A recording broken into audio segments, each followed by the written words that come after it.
Dios les bendiga, hermanos. Es un gran privilegio compartir la palabra del Señor. Se nos ha encomendado hacer el comentario, la reflexión sobre la palabra de Dios en esta hora, y les invito a que abramos nuestras Biblias en el primer libro de Samuel y vamos a darle lectura en el capítulo número 2, versículos del número 22 al 30. Primer libro de Samuel, capítulo número 2, versículos del 22 al 30. Conforme lo vayan encontrando, se van poniendo de pie para saber quiénes ya tienen localizada la cita y empezar a darle lectura. Primer libro de Samuel, capítulo número 2, versículos del 22 al 30. Me voy a permitir darle lectura a todos los versículos. Los que tienen Biblia vayan leyendo conmigo, y los que no tengan una Biblia a la mano, pues escuchen lo que dice la palabra del Señor.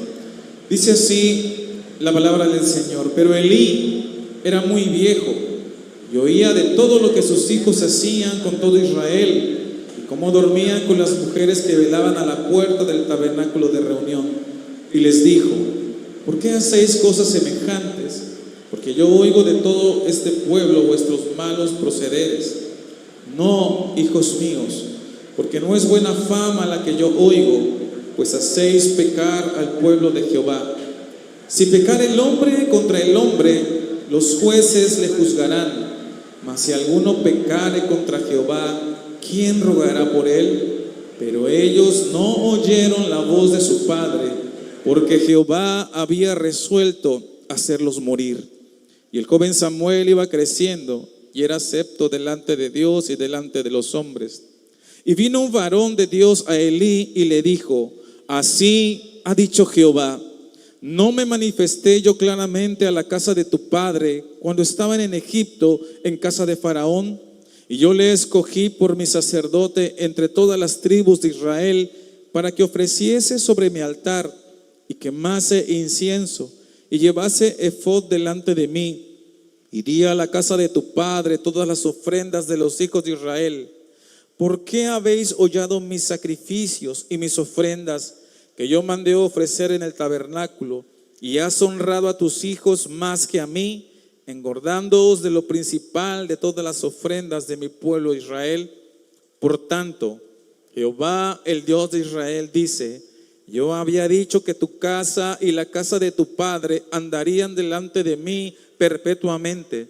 Mas ahora ha dicho Jehová: nunca yo tal haga, porque yo honraré a los que me honran, y a los que me desprecian serán tenidos en poco. Oramos. Padre, te damos gracias, Señor, por la oportunidad que nos das de estar en este lugar.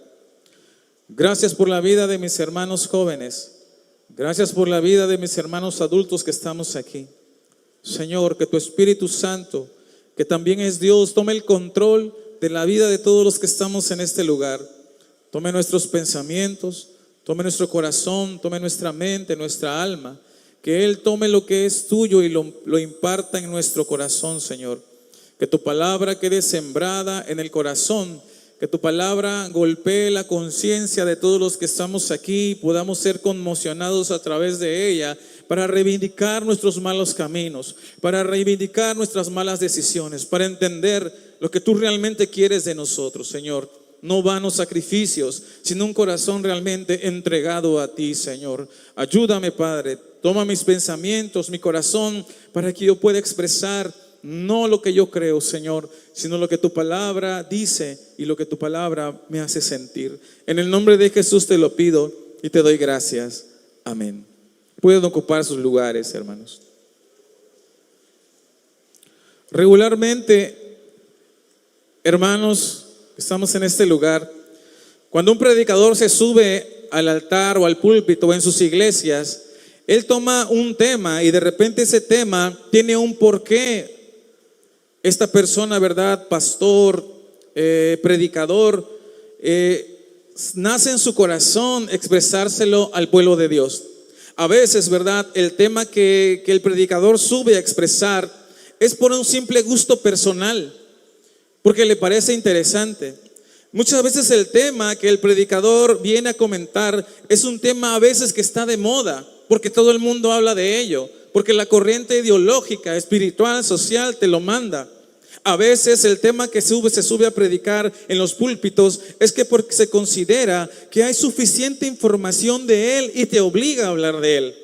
A veces la motivación del que está aquí arriba es por cumplir la voluntad de los organizadores del evento. Pero en esta hora, hermano y amigo joven que estás en este lugar y que me estás escuchando, el tema del que yo quiero hablar es un tema que no me motiva absolutamente nada de lo que te dije. Es un tema que atrapa mi corazón, es un tema que atrapa mi mente, mis pensamientos, mis más íntimas emociones, y Dios lo sabe. Y este tema, hermanos, que vamos a extraer de lo que leímos, es un tema que agobia mi ser, y el Señor es testigo de ello al ver la condición en la que mucha juventud, en la que esta generación se encuentra. Y el tema que yo quiero que compartamos o que ustedes escuchen, ¿verdad?, de mis labios el día de hoy es el siguiente: una estafeta no entregada. Una estafeta no entregada, o bien podríamos parafrasear de otra manera y decir una herencia espiritual no transmitida. Los padres jóvenes se preocupan por heredarle ciertas cosas a sus hijos. Muchas veces la motivación, el mayor sueño de los padres es que sus hijos terminen una carrera profesional. Y los mismos padres son capaces de sacrificar sus propios sueños por darle una carrera profesional a sus hijos, porque dicen, es una herencia que yo quiero dejarles.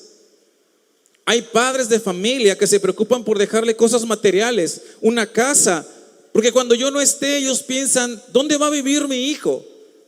Y esa preocupación es loable, es entendible, es correcta. Sin embargo, yo soy testigo y me permito decir con toda autoridad que yo soy una generación privilegiada, porque me permitió ver la fe de mis padres, de mis abuelos. Pero lamentablemente, y se los digo, se los repito, con todo el dolor de mi corazón, yo puedo ver claramente el nivel espiritual y la condición de esta nueva generación.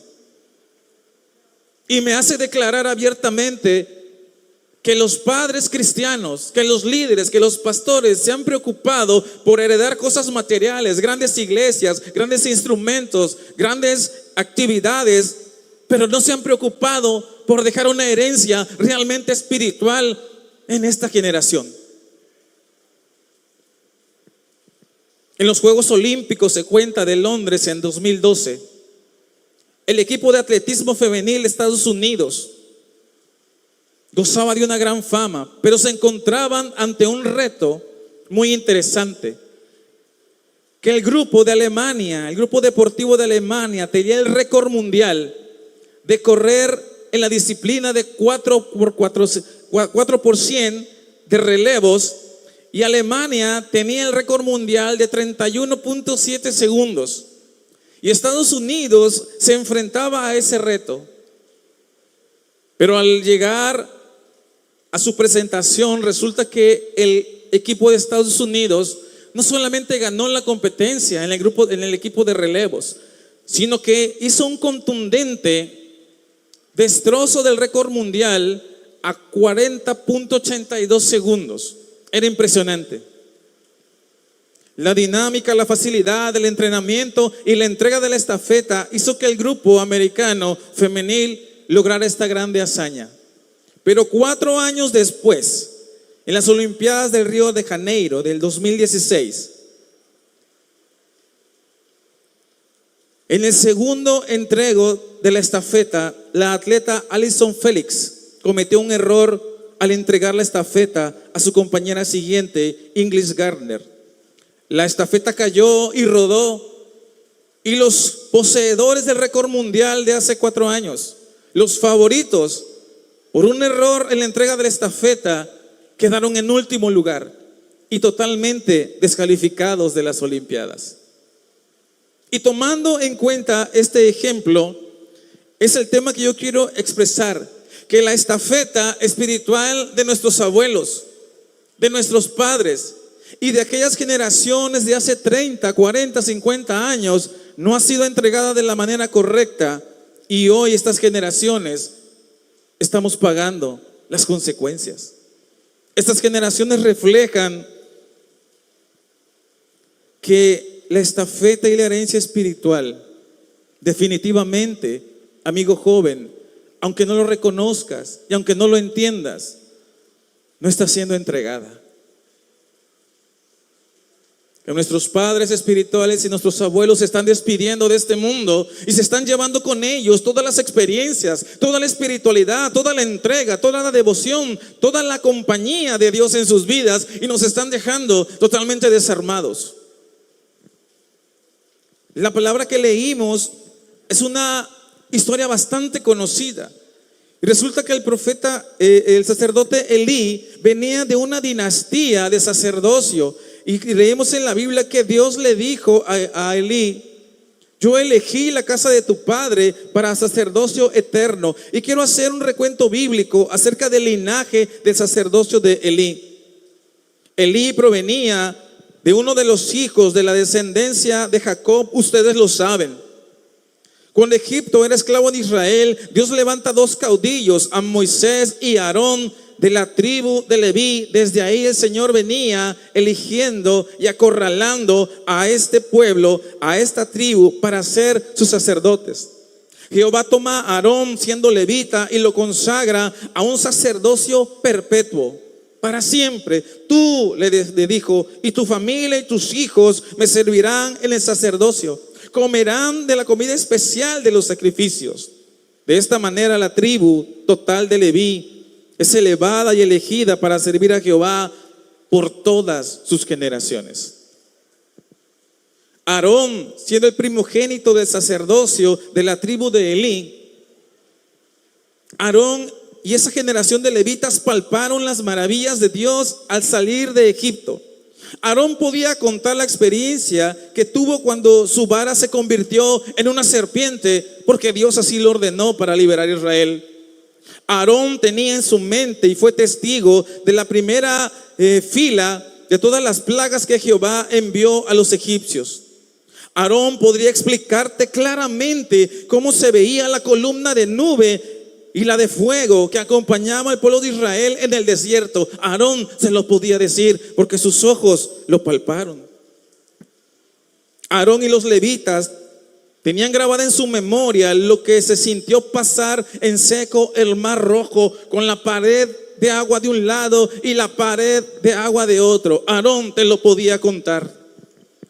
Aarón, como sacerdote de Dios, probó las aguas de Mara cuando Jehová, de manera impresionante, cambió las aguas amargas en agua potable para que su pueblo no muriera de sed en medio del desierto. Eso estaba en el currículo de Aarón. Aarón y los sacerdotes levitas tuvieron en sus manos y se alimentaron del maná que venía literalmente del cielo. Aarón y los levitas podían contar cuando Moisés golpeó la peña y todo el pueblo se fue saciado de agua. Aarón también podría describir cómo se contemplaba la presencia literal de Dios en el Sinaí con fuego y humo. Si le preguntases a Aarón, te lo podía contar. Aarón probó y conocía la incorruptible disciplina de Jehová al terminar con la vida de sus dos hijos, Nadab y Abiú. Tú sabes la historia, por ofrecer fuego extraño. Aarón lo sabía. Y haciendo este recuento de Aarón, del sacerdocio de la descendencia de Elí, también quiero hacerte un recuento de esta iglesia que te he contado. Esa iglesia de hace 30, 40, 50 años. Esa iglesia en la cual pudimos leer la fe y entrega de esas generaciones. Nuestros padres y abuelos palparon en carne propia las manifestaciones de Dios en sus vidas. Fíjense que hay algo interesante. Y mi madre está aquí. Los niños desde los 10 años tenían una convicción de entrega y de comunión con Dios, que a los 10 años se paraban enfrente y decían: yo me quiero bautizar. Mi madre fue bautizada con el Espíritu Santo a los 14 años de edad.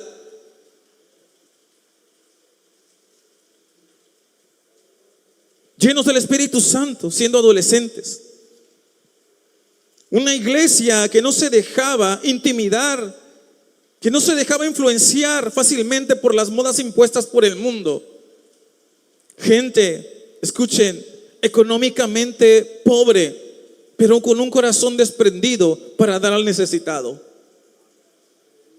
Hermanos iletrados, que apenas si terminaban la primaria, sin estudios académicos, pero conocedores de la palabra de Dios hasta más no poder.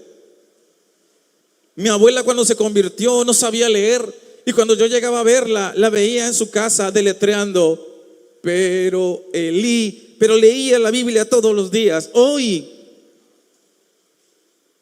¿cómo estamos? Una iglesia 30, 40, 50 años atrás, con una disciplina en la oración, en el ayuno, lo cual les daba la autoridad de orar por los enfermos y atormentados, y estos eran sanados y liberados. ¿Tú me puedes contar esa experiencia? Yo te lo voy a decir: no puedes. No puedes. Mi madre me cuenta que en aquellos ayeres no había transporte como ahora. No teníamos vehículo a la puerta, y con esta lluvia no faltábamos a la iglesia. Dormíamos, dice mi madre, en camas improvisadas en el suelo, hechos de retazos de lámina, con sábanas hechas con pedacitos de tela, pero eran fervientes en su fe y entrega a Dios. Era una iglesia que adoraba a Dios con tonos, instrumentos tan precarios, pero con un poder y manifestación del Espíritu Santo, que los corazones y las personas inconversas que pasaban fuera de la calle podían sentir el impacto de Dios hasta allá. Cuentan la iglesia, me han contado, cuando Betania en una ocasión, y yo era un niño, y déjame decirte que aún siendo niño, no teniendo mucho conocimiento de teología, algo dentro de mí sabía que en ese lugar había algo particular. Y en una ocasión la iglesia cantaba, entregada, sencilla, iletrada y pobre, pero con un corazón convencido de alabar a Dios, que un adicto a las drogas pasaba por la calle principal, escuchó las alabanzas, entró, y como abeja traído a la miel, entró a la iglesia para nunca salir. Esa era la iglesia de hace algunos años. Uno de mis tíos tiene una experiencia impresionante, y cada vez que lo veo, él la cuenta. Un día dice, mi pastor, el hermano Chencho, decía él, yo era un joven, me llamó y me dijo: ven, porque vamos a ir a Coatzacoalcos. Pero lo que el pastor no le dijo a mi tío es que no traían un peso en la bolsa, no llevaba dinero. ¿Cómo iban a llegar a Coatzacoalcos? ¿Y cómo iban a entregar la ofrenda que él tenía pendiente? Pero el pastor no se lo dijo. Y cuando salieron, mi tío cuenta con toda autoridad que iban caminando, y de repente el pastor le dijo: mira, un papel allá entre el monte. Mi tío corrió y era un billete, y se lo guardaron. Y mi tío dice: Edgar, yo no podía creer, seguíamos caminando y el pastor me dijo: mira, ya hay otro billete, y corrió y lo recogía. ¿Cómo es posible? Y así por todo el camino, cuando llegamos a la parada de autobuses, decía mi tío, el pastor traía exactamente para el pasaje y la cantidad de dinero que tenía que entregar en Coatzacoalcos. Esa era la iglesia de antes. Pero te pregunto, ¿tú me puedes contar una experiencia como esa? Yo te lo voy a decir: no puedes. No puedes.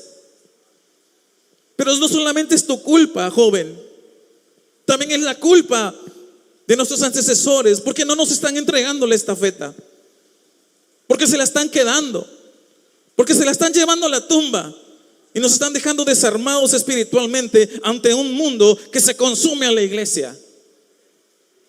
Y la estafeta se está cayendo. ¿Cómo lo sé? Porque te veo, porque te escucho,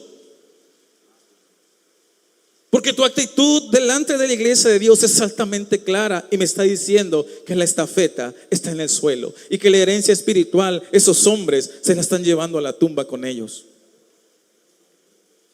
¿Es así o no? Aquella era una iglesia del pasado, que al igual que Aarón, vivieron las experiencias bajo el desierto de su vida y los convirtió en una iglesia con autoridad y altamente espiritual. Pero esa gloria, esa iglesia pobre económicamente, ignorante intelectualmente, recibió las bendiciones y fue altamente prosperada. Porque las promesas que ellos hicieron con Dios, Dios les respondió, y sus nuevas generaciones hoy gozamos de las bendiciones de ellos. Y por eso tú hoy estás aquí, disfrutando de las promesas de tus abuelos. Mi madre me decía que su abuela se convirtió al Señor, dejó toda su idolatría y se entregó a Dios. Y ella le dijo: hija, mis nietos, mis bisnietos, mis futuras generaciones, porque ella me fue muy pobre económicamente, mis futuras generaciones, Dios me ha dicho que no mendigarán el pan. Y si tú ves a mis tíos y a mis familiares, buenos trabajos, buenas casas, buenos carros, por la promesa de esas generaciones, por la entrega de esas generaciones. Cuando Israel dejó atrás las penurias del desierto, Jehová sabía que los hijos de aquellos que estaban en el desierto y habían experimentado sus proezas, Él lo sabía, que esas nuevas generaciones de Israel corrían el riesgo de abandonarlo por desconocer completamente quién era el Dios de sus padres.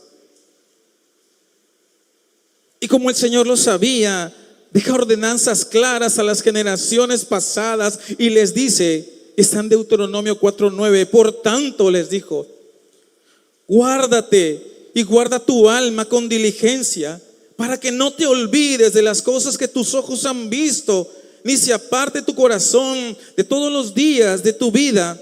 Antes bien, las enseñarás a tus hijos y a los hijos de tus hijos. Le entregarás la estafeta.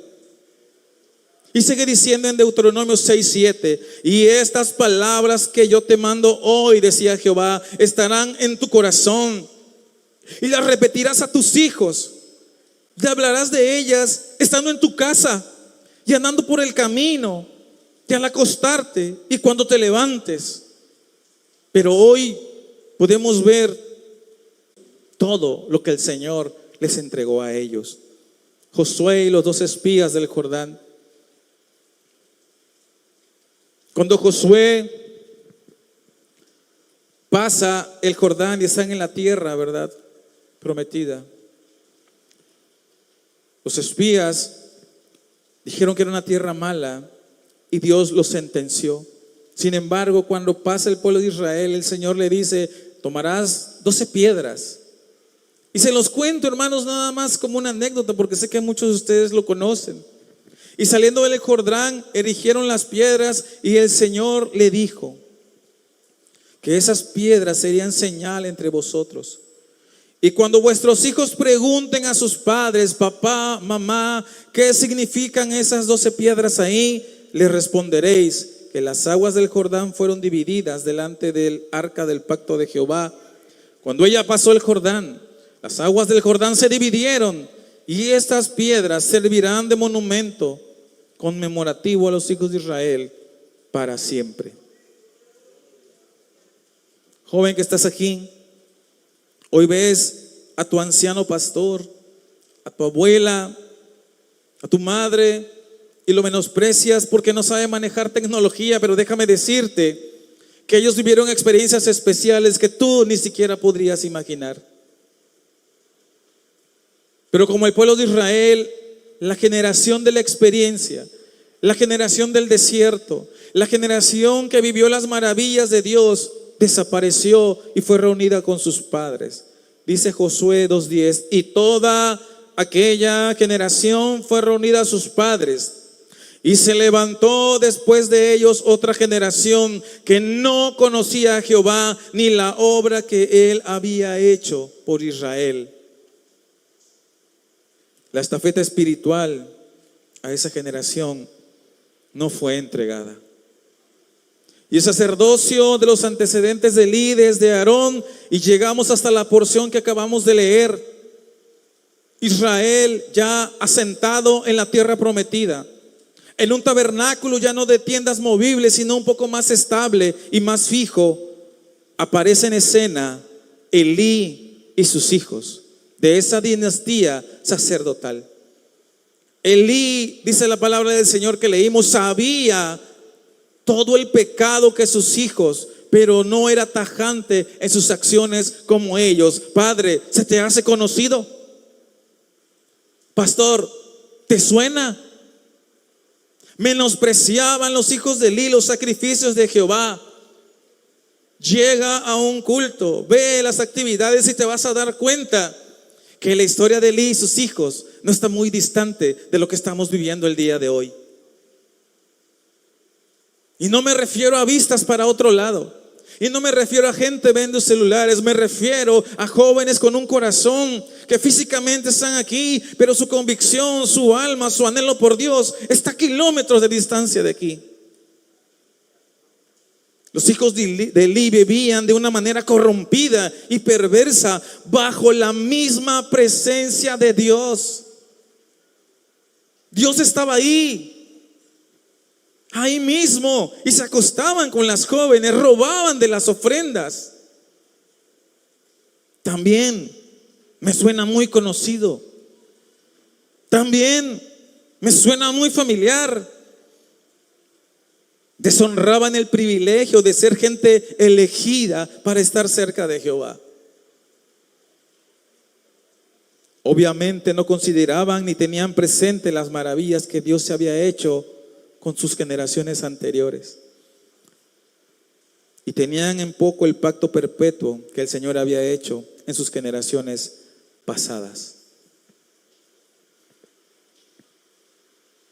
Un recuento de la iglesia de esta generación. Eres tú, joven, eres tú, señorita.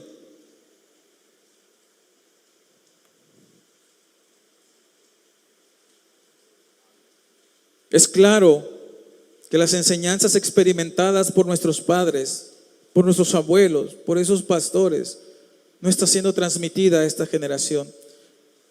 Papá, mamá, abuelos, pastores del ayer, ¿te has dedicado en alma y cuerpo a marcar en la mente y el corazón de esta generación las grandezas que Dios hizo contigo en el pasado? Yo te lo voy a decir, es obvio que no. Es obvio que no. ¿Por qué? Porque veo una generación alejada e ignorante de la presencia, de los principios divinos.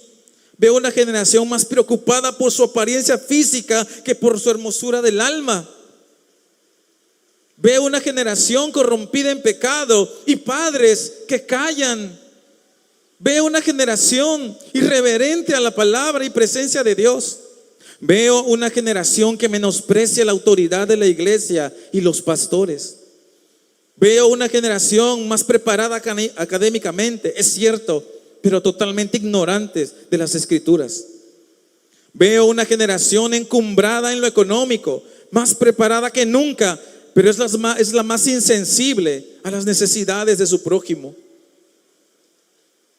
Veo una generación con falta de convicción en cuanto a su fe. A la primera de cambio renuncian. En cuanto no te ven, eres otro.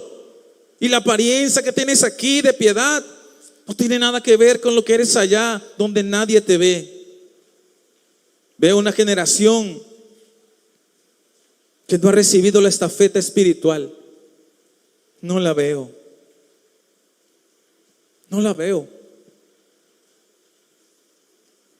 Veo a los hijos de Elí lamentablemente reflejados en muchas de las vidas de esta nueva generación.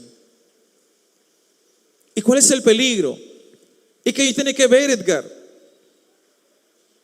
¿Y qué pasa si no me parezco a mi padre, a mi pastor? ¿Y qué pasa si no voy a la iglesia como ellos? ¿Y qué pasa si no leo la Biblia como ellos? ¿Y qué pasa si no tengo las experiencias de ellos? Porque no solamente es una cuestión de historia, porque la entrega errónea de la estafeta, porque la no herencia espiritual es el peligro, es un peligro tremendo para la vida de estas generaciones en su responsabilidad de cedérnoslas, pero también es un peligro para tu propia vida. ¿Por qué? Porque está en riesgo las promesas de Dios, que por tanto menosprecia su nombre y esas promesas sean abolidas. Porque Dios le dijo Elí a sus hijos: no tomará el desacato de una manera tan sutil, porque Dios no tomará por inocente al que tome su nombre en vano. Padre, si no te has dedicado en cuerpo y alma a fomentar la espiritualidad de tus hijos, ellos pagarán las consecuencias. Elí le dijo a sus hijos: hijos, no está bien lo que están haciendo, porque si el hombre pecare contra el hombre, los jueces lo juzgarán. Pero si el hombre y el hijo pecare contra Dios, ¿quién rogará por él? Pero ellos no oyeron, porque Jehová había decidido hacerlos morir. Papá, mamá, pastor, tú puedes salvar a tu hijo de la justicia humana del pastor, de sus líderes. Tú puedes creer que te vas a salir con la tuya. Joven, tú crees que tus errores no tienen una consecuencia porque llevas 5 o 10 años haciéndolo y te sales con la tuya, pero delante de Dios no saldrás impune. Es un peligro porque Dios te traerá cuentas a ti, padre y madre, como a Elí. Te dolerá ver sufrir a tus hijos, pero es un gran peligro porque el Señor también traerá juicio a tus hijos como a los hijos de Elí. No os engañéis. Dios absolutamente no puede ser burlado. Que se llama enfermedad de Chagas. Y resulta que la enfermedad de Chagas, amigos, es un bicho que se alimenta de la sangre, y cuando tú estás durmiendo, el animal te pica y absorbe tu sangre, pero en los fluidos de este animal viaja una bacteria. Y esa bacteria entra en tu torrente sanguíneo, recorre todo tu cuerpo, pero tiene una cualidad bastante interesante: que el parásito de este insecto se aloja exactamente en las válvulas de tu corazón. Pero lo peligroso, ¿sabes qué es? Que tú al otro día te levantas y lo único que ves en tu mano, en tu cuello, en tu cuerpo, es un piquete como de zancudo, y tú te rascas y dices: ok, no pasa, no es tan grave. Pero la enfermedad de Chagas tiene una característica: que cuando se aloja en tu corazón no da signos de peligro, no ataca al día siguiente, y empieza a degenerar tu corazón, y 10, 15, 20 años adelante tú empiezas a tener problemas cardíacos, y cuando vas al médico y te lo detectan, es demasiado tarde. Tu corazón está aniquilado. Hoy, joven, ¿tú crees que tu pecado y tu deshonra delante de Dios? Hoy tú crees, amigo joven, que tu ignorancia y tu falta de respeto a la presencia de las cosas de Dios no te va a causar mayor molestia que un piquete de zancudo. Pero yo te lo voy a decir: tú vas a correr, tú vas a avanzar, los años pasarán, y como Sansón pensarás: esta vez me escaparé como me escapé todas las otras veces. Pero Dios quizá ya tenga puesta la sentencia delante de ti, y pagarás una consecuencia, sí o sí, hoy, mañana, pasado, dentro de 20 años, porque a Dios no lo puedes burlar. La justicia humana se dice que es pronta y es expedita, pero yo te voy a decir, gracias a Dios, que la misericordia de Dios es tan grande que su justicia no es pronta.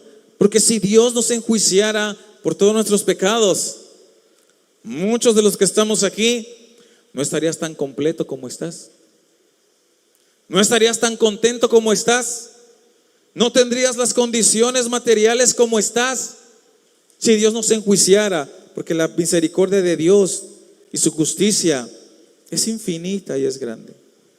Pero sí te voy a decir una cosa, amigo, que la justicia de Dios es efectiva. Dios sentenció a los hijos de Elí y les hizo pagar su desacato.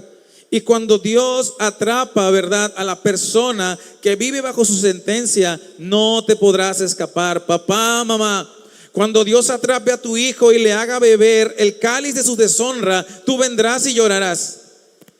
Tú le pedirás a Dios que haga algo por él, que lo salve, que lo sane. Pero no es así, hermano.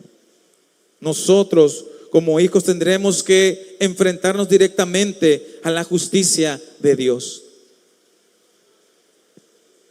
Mencioné desde el principio que este tema toca mi corazón. ¿Saben por qué, hermanos? ¿Sabes por qué, joven? Porque más que una crítica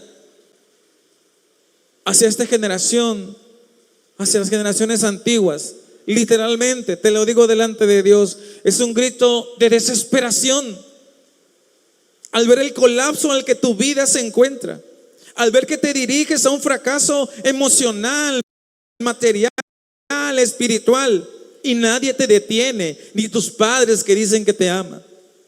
Al ver la derrota de muchos jóvenes, es doloroso.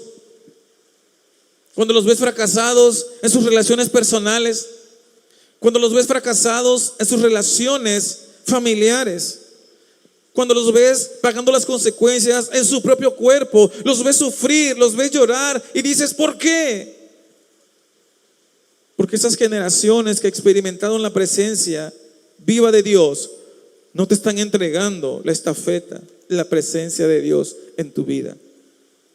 Generaciones pasadas, hermanos pastores, abuelos que estás aquí, tomemos la responsabilidad de transmitir el amor a Dios profundo a estas generaciones.